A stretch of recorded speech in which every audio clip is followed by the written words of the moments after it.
Comme d'habitude, après chaque vœu, je vais faire deux récompenses ce soir. Donc je vais commencer par le plus ancien peut-être. Allez.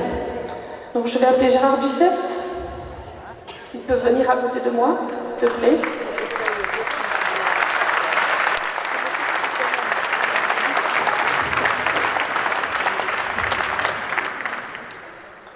Alors Gérard, il est né le 4 février 57, à 10h du matin à Iyad, la ferme de ses parents à Saint-Laurent-de-Gosse. Par une matinée brumeuse et froide, son grand-père maternel, accompagné de son frère aîné, annonça à la voisine la naissance du petit cadet, en gascon bien sûr. Par souci de précision, son frère aîné dit à son grand-père « Non, c'est un petit garçon ». Gérard grandit à Saint-Laurent dans une fratrie de 4, entouré de deux frères et de deux sœurs, tous futurs pelotaris. Les premières parties de pelote eurent lieu dans la cour de la ferme, avec comme mur de frappe le mur est de la maison, à la balle de mousse, avec les palas de Jocari. Lors de son passage à l'école publique de Saint-Laurent, l'institutrice, Madame Camille Faure, un de ces usards de la République, cher à Jules Ferry, lui fit aimer le français et les mathématiques. Durant ce brillant parcours scolaire élémentaire, il fut aussi enfant de chœur et put ainsi taper quelques pelotes après l'autorisation du curé de l'époque à la soutane noire sur le fronton en ruine du bourg. De brillantes études furent poursuivies au collège de Pérorade, au lycée technique de Saint-André de Bayonne, puis enfin à l'ENI de Tarbes, ponctué par un diplôme d'ingénieur. Durant ses études secondaires et universitaires, Gérard intégra l'école de rugby de Pérorade sous la férule de Gaston Dubois, puis les équipes jeunes de Pérorade et de Tyrosse. Il fut un brillant centre, puis un des meilleurs numéro 8 de Côte-Basque, dans la lignée d'un Laurentin célèbre, Michel Crost. Ce fut alors l'équipe du travail salarié, des voyages, de la Fiestia, c'est un spécialiste, de la pelote sur le fronton de Saint-Laurent flambant neuf et sur les canchas du sud-ouest. Plusieurs titres vinrent ponctuer tous ces championnats, dont celui à gomme trinquée, acquis de haute lutte au Charmilly-Dax. 40 ans déjà que l'USSL pelote basque naquit.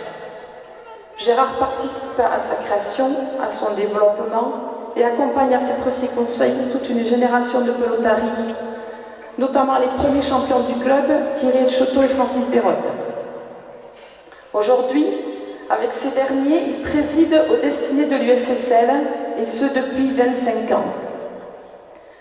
Sous la férule, l'USSL est devenu un club respecté et respectable, cultivant, comme il aime à dire, l'art du sérieux sans se prendre au sérieux. Son engagement associatif perdure, rassurant ses amis du conseil d'administration par la verve coutumière et ses discours de très bonne facture. Son amour chevillé au corps du phrasé des lettres et de la philosophie lui sert dans ces moments-là, mais aussi du passé simple appris à l'école primaire puis cultivé sans cesse, sans oublier le latin. Donc Gérard, au nom du conseil municipal, on te met à l'honneur aujourd'hui pour ton engagement et parce que je crois que tu as réussi à passer le relais, que c'est en cours. Voilà, donc je voudrais que vous applaudissiez Gérard, tous ses amis de bénévolat.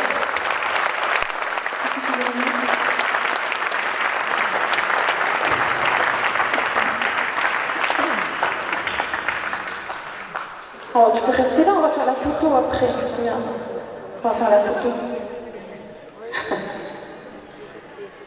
Voilà, merci. Tu peux rester si tu veux aussi. Bon, il est parti. Maintenant, je vais appeler le plus jeune, donc Mathieu Leproux, qui se remet de sa partie de pelote déjà.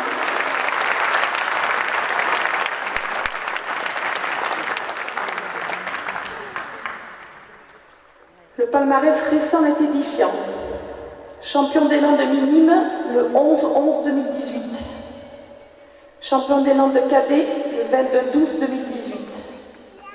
Champion de France minime à Bouguer le 25-11-2018 contre Brive.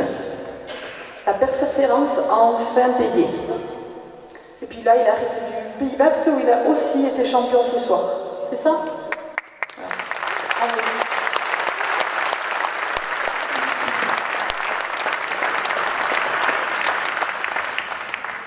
Les titres de champion marquent sa maîtrise dans les landes en baline, mur à gauche.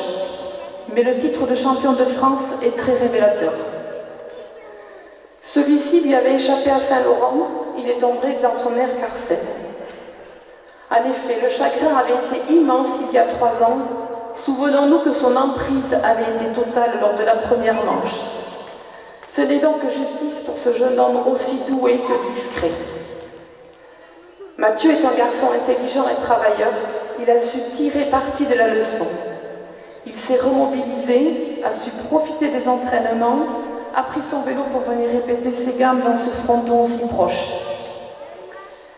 Et si c'est un jeune homme déterminé qui s'est représenté sur la cancha de Mouguer, ce jour-là, nous pouvons dire que Mathieu a grandi.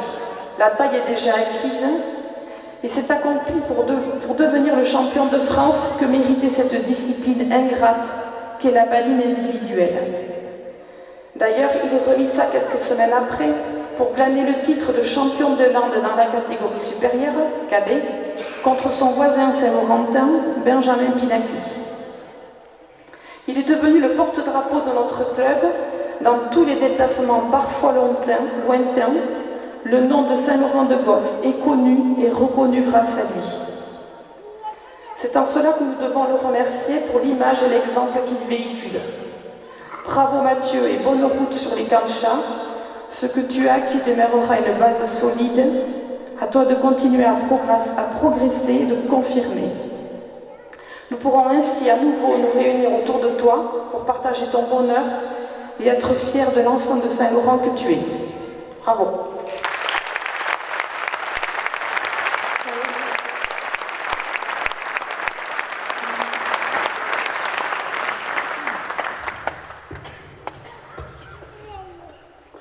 Fais ça devant. Autour de toi.